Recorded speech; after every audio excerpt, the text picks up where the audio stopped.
Good evening, नमस्कार, आदाब, सत श्री अकाल। आप सबका स्वागत है बियॉन्ड द हेडलाइंस में, जहां बात होती है सुर्खियों से हटकर और खबर की तह तक जाकर। तो सबसे पहले आज की हेडलाइंस।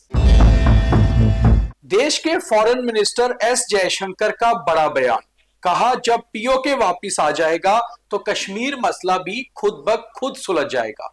कश्मीर में 3 बड़े तरीके से शांति बहाली का प्रयास लगातार जारी।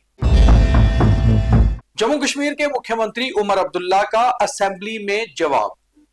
कहा, वापस लाइए पीओके और चीन में भारत का हिस्सा। बीजेपी की तरफ इशारा किया। Leader of opposition Sunil Sharma ने साधा नेशनल कॉन्फ्रेंस, पीडीपी और कांग्रेस पर एक साथ निशाना। कहा, महाराजा हरि सिंह के विरोध में कोई भी बयान नहीं होगा बर्दाश्त।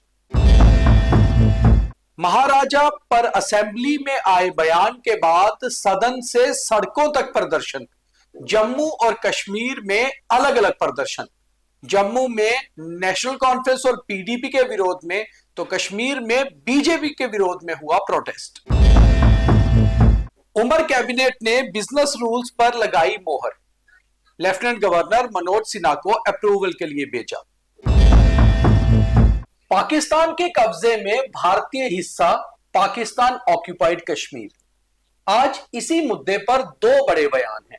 सबसे पहले आपको सुनाते हैं लंदन से आया भारत के विदेश मंत्री एस जयशंकर का बयान। बेसिकली एस जयशंकर इन दिनों लंदन में है और वहां पर वो चैथम हाउस, एक थिंक टैंक है, उसके एक कार्यक्रम में शामिल हो रहे थे। वहां उनसे किसी ने सवाल पूछा कि पाकिस्तान ऑक्यूपाइड कश्मीर को लेकर भारत का क्या रुख है। तो उन्होंने कहा, पीओके भारत का हिस्सा है और भारतीय सरकार लगातार प्रयास कर रही है कि पीओके वापस भारत का हिस्सा बने। और साथ ही साथ उन्होंने एक बड़ा बयान दिया कि जब पीओके वापस आ जाएगा तो कश्मीर मसला खुद ब खुद सुलझ जाएगा। उन्होंने यह भी कहा कि कश्मीर में शांति बहाली के प्रयास को लेकर भारतीय सरकार 3 तरह से काम कर रही है। ये 3 पहलू जो हैं, उसका पहला पहलू था जम्मू कश्मीर से धारा 370 और 35A को हटाना। दूसरा पहलू था जम्मू कश्मीर में चुनाव करवाना और साथ ही साथ पंचायतों तक जो ताकत होती है, जो एक पावर होती है, उसको पहुंचाना। और तीसरा पहलू है जम्मू कश्मीर से आतंकवाद का सफाया करके शांति की पूरी बहाली करना।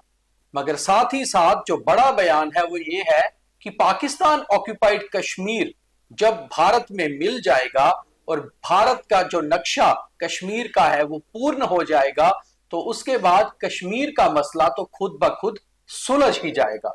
तो एस जयशंकर का ये बड़ा बयान जो चाहे लंदन से आया है, मगर इसका असर जम्मू कश्मीर में खास तौर पे देखने को मिलेगा और इसके ऊपर बहुत सारी प्रतिक्रियाएं भी आएंगी। कारण यह है कि जो भी हो, चाहे पॉलिटिकल लोग हों या फिर आम लोग, पीओके को भारत का हिस्सा तो भारत मानता ही है, मगर वापस लाने को लेकर हर कोई इस पर चर्चा भी करता है और यह भी जानने को उत्सुक होता है कि आखिर मोदी सरकार, क्या मोदी गवर्नमेंट 3.0 में ये बड़ा काम कर पाएगी या नहीं। अब पीओके पर आपको वो बयान सुनवाते हैं जो आज जम्मू कश्मीर की विधानसभा से आया।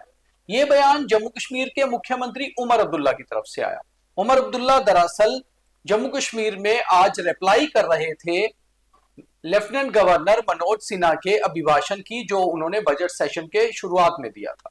अपनी रिप्लाई में लीडर ऑफ द हाउस मुख्यमंत्री उमर अब्दुल्ला ने कहा और बीजेपी की ओर खास तौर से इशारा किया कि हम तो चाहते हैं कि पीओके वापिस आए, आप लाइए, और साथ ही साथ चाइना के पास जो भारत का हिस्सा है उसे भी वापस लेके आइए, ताकि महाराजा बहादुर हरि सिंह ने जो एक नक्शा जम्मू कश्मीर का बनाया था, जिसमें पीओके भी शामिल था और चीन के पास जो हिस्सा है स्काई चीन का, जो भारत का हिस्सा है, वो भी, तो कौन मना कर रहा है? आपके पास तो पहले भी मौके आए और अब ही है, आप लेकर आइए। वहीं दूसरी ओर उमर अब्दुल्ला ने कई सारी बातें और भी कही। उन्होंने बहुत सफाई से और बहुत स्मार्टनेस से अपना बयान रखते हुए ये भी कहा कि महाराजा साहब की जो रियासत जम्मू कश्मीर थी, हम तो वही रियासत वापस चाहते हैं और हम चाहते हैं कि महाराजा साहब वाली रियासत ही वापस आए। उन्होंने कहीं ना कहीं मजाकिया तौर पे ये भी कहा कि जम्मू कश्मीर का मुख्यमंत्री प्रोटोकॉल के हिसाब से बहुत ही पावरफुल हुआ करता था, मगर जब से यूटी बनाया है अब तो एमओएस से भी नीचे का दर्जा शायद जम्मू कश्मीर के मुख्यमंत्री का है और उन्हें ढूंढना पड़ता है कि प्रोटोकॉल के हिसाब से वो हैं कहां। वहीं उमर अब्दुल्ला ने यह भी कहा कि वो केवल अपने लिए या अपनी पार्टी के लिए नहीं बल्कि जम्मू कश्मीर के हर नागरिक के लिए जम्मू कश्मीर को पूर्ण राज्य का दर्जा वापस दिलाना चाहते हैं। अगली खबर की बात करें तो उमर अब्दुल्ला के रिप्लाई से पहले लीडर ऑफ ऑपोजिशन का भी रिप्लाई सदन में होता है। उस रिप्लाई को देते हुए लीडर ऑफ ऑपोजिशन जो बीजेपी से हैं सुनील शर्मा, उन्होंने खास तौर पे ये कहा कि पीडीपी हो, नेशनल कॉन्फ्रेंस या कांग्रेस, तीनों पर निशाना भी साधा और यह भी कहा कि कोई भी अगर महाराजा हरि सिंह के विरोध में कोई भी बयान सदन के अंदर देगा तो ये बिल्कुल भी बीजेपी को मंजूर नहीं होगा और हमेशा से बीजेपी उसके खिलाफ आवाज उठाती रहेगी। वहीं उन्होंने कहा कि जब केंद्र सरकार ये कह चुकी है कि स्टेटहुड वापस आएगी तो कम से कम सरकार को काम करना चाहिए। केंद्र को जब सही समय आएगा अपना वादा याद है और वो वादे को निभाएंगे भी। वहीं महाराजा हरि सिंह पर जो कल एक बयान सदन के अंदर पीडीपी के एक विधायक की तरफ से आया था उसके ऊपर आज सदन से सड़क तक हंगामा हुआ। जम्मू कश्मीर में अलग अलग प्रदर्शन हुए। सबसे पहले जम्मू के जो प्रदर्शन है वो आपको बताते हैं। जम्मू में बीजेपी की युवा मोर्चा ने एक प्रदर्शन कच्ची छावनी में किया और उन्होंने deputy chief minister Surendra Chaudhary का पुतला भी जलाया। बीजेपी की मांग थी कि सुरेंद्र चौधरी माफी मांगे क्योंकि उन्होंने कहा था कि जो महाराजा की हुकूमत थी उस हिसाब से जो हुकूमत है वो आज की दौर में नहीं चल सकती। कहीं ना कहीं एक सवाल उन्होंने उठाया था। वहीं दूसरी ओर अगर हम आगे की बात करें तो एक प्रदर्शन बजरंग दल ने भी किया और बजरंग दल की भी यही मांग थी कि उमर अब्दुल्ला सरकार महाराजा पर दिए गए बयान पर माफी मांगे। प्रदर्शन आज कश्मीर में भी हुए और कश्मीर में पीडीपी की युवा नेता इल्तिजा मुफ्ती सड़कों पर उतरी और उन्होंने प्रदर्शन किया बीजेपी के खिलाफ। उन्होंने कहा कि बीजेपी के leader of opposition Sunil Sharma का जो बयान आया है जिसमें उन्होंने कश्मीर में 13 जुलाई 1931 को जो प्रदर्शन हुआ था उनको विद्रोह और विरोधी करार दिया है, उसको लेकर कहीं ना कहीं सुनील शर्मा माफी मांगे। अब ये एक दूसरे से माफी मांगने का सिलसिला तो चल रहा है मगर कहीं ना कहीं इस बयान पर सियासत भी खूब हो रही है, प्रदर्शन तो हो ही रहे हैं। अगली खबर की बात करें तो ये खबर भी सरकार से जुड़ी हुई है। उमर कैबिनेट की एक मीटिंग कल रात को चीफ मिनिस्टर रेजिडेंस पर करीबन 8 बजे से लेकर 8:45 बजे तक चली। 45 मिनट तक चली इस बैठक में सभी कैबिनेट मंत्री मौजूद थे और इसमें बिजनेस रूल्स को डिस्कस किया गया। हालांकि उमर अब्दुल्ला ने आज सदन के अंदर खुद कहा कि उन्होंने बिजनेस रूल्स डिसाइड कर लिए हैं और साथ ही साथ अप्रूवल के लिए लेफ्टिनेंट गवर्नर को भेज दिए हैं, मगर कहीं ना कहीं अब इन बिजनेस रूल्स में है क्या, उसको लेफ्टिनेंट गवर्नर कितनी मंजूरी देती हैं, किस तरह से एडिट करते हैं, एक खास तौर पे देखना होगा क्योंकि इन्हीं बिजनेस रूल के हिसाब से जम्मू कश्मीर की सरकार तब तक चलेगी जब तक कि यहां स्टेटहुड वापस नहीं आ जाता। तो ये थी आज की बियॉन्ड द हेडलाइंस।